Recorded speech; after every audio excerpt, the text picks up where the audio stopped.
సత్యసాయి వాహినులు మానవాళి ఉద్ధరణకై సాయి భగవానుని దివ్య హస్తాల నుండి జాలువారిన ఆధ్యాత్మిక సాహితీ సౌరభాలు.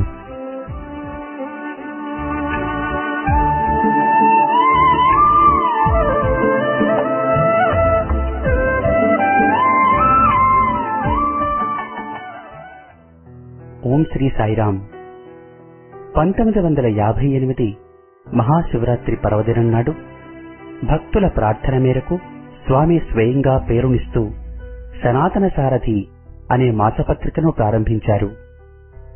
సత్యసాయి భగవానుడే స్వయంగా ప్రేమవాహిని, ధర్మవాహిని, జ్ఞానవాహిని ఇలా 15 వాహినుల పేరిట 26 ఏళ్ల పాటు ప్రతి మాసం వ్యాసాలను సనాతన సారథికి అనుగ్రహించారు. సాయి తత్వబోధ, సాయి ప్రేమ సారం ఈ 15 వాహినులలో నిక్షిప్తమై ఉంది. ఆ వాహినుల పరంపరలోని ఇప్పుడు మీరు వినబోయేది సత్యసాయి వాహినిలోంచి ఒక భాగం.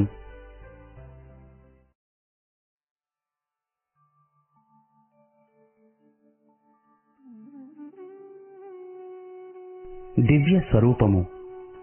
ప్రపంచములోని వారి వారి స్వభావములను బట్టి మానవులు 4 విధములా విభజింపబడెను. అవి బ్రాహ్మణ, క్షత్రియ, వైశ్య, శూద్రులు అని. ఇవి కేవలము అధికులు అనధికులను అణగత్రొక్కడానికై ఏర్పడిన స్వార్థ కుతంత్రమైన పన్నాగము కాదు, లేక మానవ అభ్యుదయాన్ని ఆటంకపరిచే అసూయ కాదు. సర్వ మానవ కోటి వారి వారి స్వభావ సంస్కారములను అనుసరించి వికాసాన్ని పొందే నిమిత్తమై ఏర్పడిన ప్రణాళికగా భావించుట ఉత్తమము. ఇది మానవాభ్యుదయమునకు రాజబాట. జీవిత సామరస్య స్వరూపకమైన స్వధర్మ కర్మనిరతి మాత్రమే. గుణకర్మ విభాగానుసారము బ్రాహ్మణ, క్షత్రియ, వైశ్య, శూద్రాదులు 4 నాచే సృజింపబడినవి అని గీతాచార్యుడు చెప్పియే ఉన్నాడు. చాతుర్వర్ణ్యం మయా సృష్టం గుణకర్మ విభాగశః తస్య కర్తారమపి మాం విద్య కర్తారమవ్యయం. ఇట్లు వీటికి కర్తయైన నేను అకర్తను, అవికారుడను అని భగవంతుడే తెలుపుట పాఠకులకు విదితమే. వర్ణ వ్యవస్థ గుణకర్మల చేతనే ఏర్పడుచున్నది. ఈ ప్రపంచము ప్రప్రథమములో కేవలము సత్వగుణ ప్రధానమై ఉండుట చేత సర్వులు బ్రాహ్మణులుగానే ఉండిరి. తదుపరి కర్మలచే, గుణములచే వర్ణములు ఏర్పరచవచ్చెను. ఆ ఏకైక జాతి ఋషి జాతిగా ఉన్న బ్రాహ్మణ జాతి గుణభేదములు కలుగుటచే సమాజ క్షేమమునకై ఈ రీతిగా విభజించవలసి వచ్చెనని భృగు మహర్షి కూడా భారద్వాజ మహర్షికి జవాబు చెప్పినట్లు మహాభారతమున శాంతి పర్వములో విపులముగా తెలుపబడెను. ఎట్లనా ఏ బ్రాహ్మణుడు భోగప్రియుడై అహంకారములతో క్రోధ కామాదులకు పాలుపడునో అట్టివాడు రజోగుణ మిశ్రమ సాత్వికుడుగా పరిగణింపబడుట చేత అతన్ని క్షత్రియుడని నిర్ణయించుట ఏర్పడెను. బ్రాహ్మణులు అందరూ సాత్విక ప్రధానులుగా కర్మప్రియులుగా ఉండరు కదా. బ్రాహ్మణులు అసత్యప్రియులై రజోమిశ్రితమైన తమోగుణ స్వభావులగుట చేత 2 గుణములతో వ్యవహరించువారలు వైశ్యులని పిలువబడిరి. ఇక మిగిలిన హింస కర్మోపజీవితం చేయుచు శౌచరహితులై కేవలం తమోగుణ ప్రధాన ప్రవర్తనలలో జీవించువారలను శూద్రులనియు నిర్ణయించబడెను. ఈ విధంగా గుణకర్మలను అనుసరించి బ్రాహ్మణులే వివిధ వర్ణములుగా నియమించి లోక సంరక్షణ గావించుచుందురని శృతి ప్రమాణము. శుద్ధ సాత్వికులైన వారలు బ్రాహ్మణులనియు, రాజసిక గుణ ప్రధానులై శౌర్య సాహస సంపన్నులై ప్రవర్తించు వారులను క్షత్రియులనియు, ఇట్టివారు బల పరాక్రమముల ద్వారా లోక సంరక్షణ గావించవచ్చుననియు, తదుపరి పరాక్రమ స్వభావము కాని, భుజబల శౌర్యములు కాని లేక యుక్తి బలం, వాణిజ్య కౌశలము మాత్రమే కలిగి వాటిని సక్రమంగా వినియోగించే ఆసక్తిగల రజో తమోగుణ మిశ్రమ తరగతిని వైశ్యులుగను పేర్కొనబడుట జరిగెను. మిగిలిన వారికి తాపస శక్తి లేక, పరాక్రమము లేక, వాణిజ్య ప్రతిభ లేక వ్యవహరించు వారలను అనగా కేవలం తామసిక తమోగుణ ప్రధానులైన వారలను శూద్రాదులుగా పేర్కొనబడెను. తమ కాయ కష్టములను లోక కళ్యాణార్థమై వినియోగించి సార్థకమునందిరి.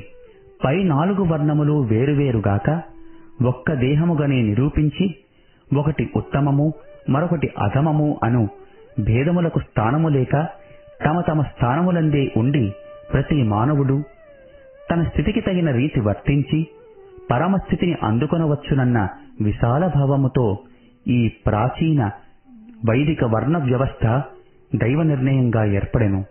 ఈ వర్ణములు సాక్షాత్ దైవ స్వరూపమునందలి అంగములే అన్న సత్యాన్ని కూడాను మరొక విధముగా నిరూపించెను.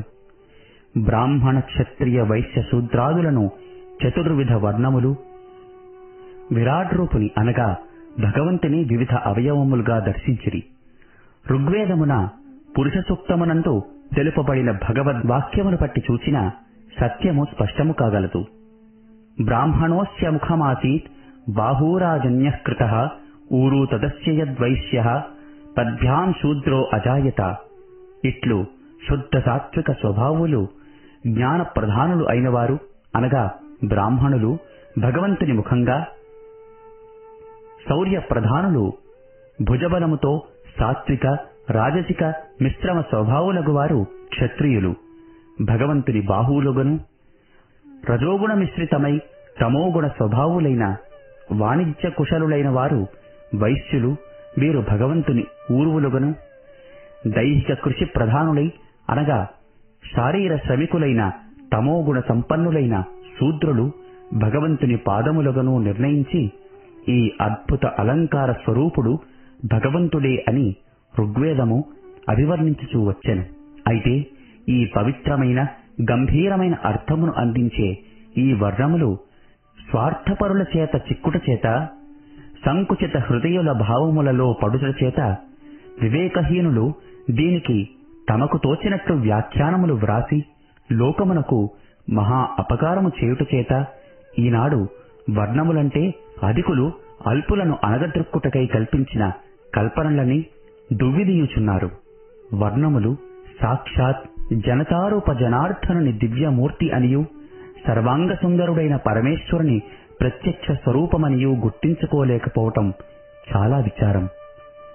భారతీయుల భాగ్యము అన్నట్లు భగవంతుడు వర్ణాంగములతో లోక సంరక్షణ గావించుచున్నాడన్న రహస్యాన్ని గుర్తించలేని పాశ్చాత్యులు కూడాను ఈ సత్యాన్ని గుర్తించక వర్ణములు మానవుల కల్పితములనియు అందరూ ఒక్కటేననియు బాహ్య స్వరూపములను ఆధారము చేసుకుని మానవులందరూ ఒక్క కులమునకు చెందినవారులని రెచ్చగొట్టుచున్నారు.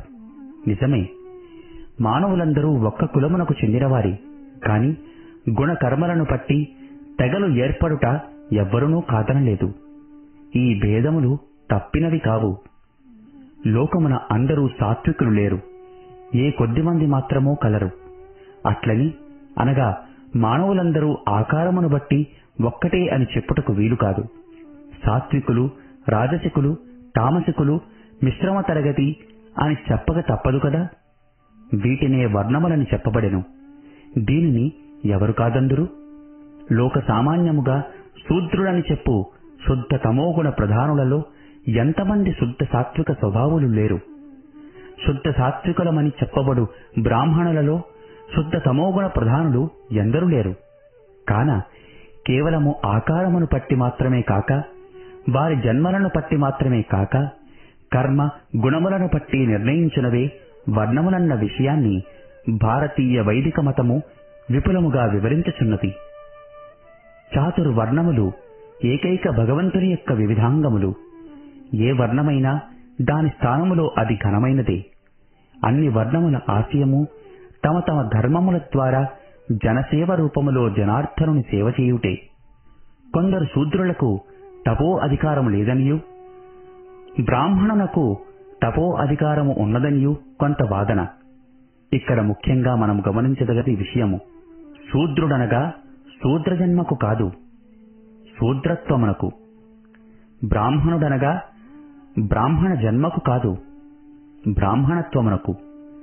ఆవు స్వారీ చేయుటకు పనికిరాదనియు, గుర్రము పాలు పితుకుటకు పనికిరాదంటే అది జాతిద్వేషం కాదు, గుణభేదములను బట్టి చెప్పబడుచున్నది. ఆవు గుర్రము జంతుజాతే, కాని గుణములను బట్టే ఒకటి పాలకు పనికివచ్చును, మరొకటి స్వారీకి పనికివచ్చును. ఇటులని మనుష్యుల జాతిని బట్టి కాక, జన్మను బట్టి కాక, గుణకర్మలను బట్టి విభజించినవే బ్రాహ్మణ క్షత్రియ వైశ్య శూద్రాదులు. ఇవి దైవ నిర్ణయములే అని చెప్పక తప్పదు.